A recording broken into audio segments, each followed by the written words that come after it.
The data is clear. Placing women in positions of leadership leads to better results, be that in peacemaking, economic prosperity, in democracy and development.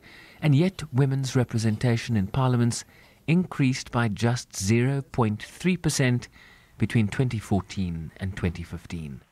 As South Africa, we have really been losing ground.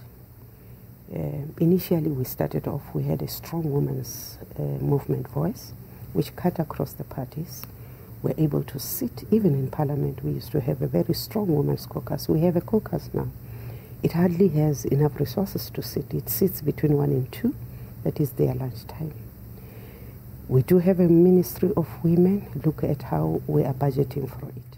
Huge goals. The Speaker of the National Assembly agrees and called for women to avail themselves for Parliament and confirmed that the SDG adoption in September will become a living document in South Africa.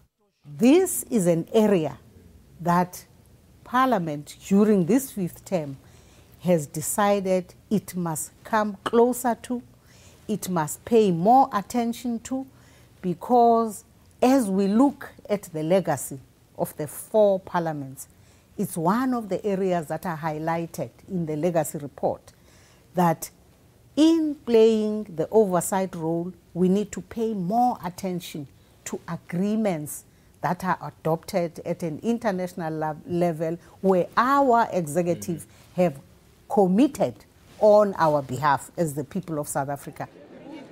The role of women deemed critical if the goals set out in the SDGs are to be realized. On the one hand, national parliaments led by their speakers will have an important role in creating the national framework, the budgets, the legislation that will give life to the SDGs on the ground. But equally important is the who. Who is implementing and who is providing oversight to ensure implementation.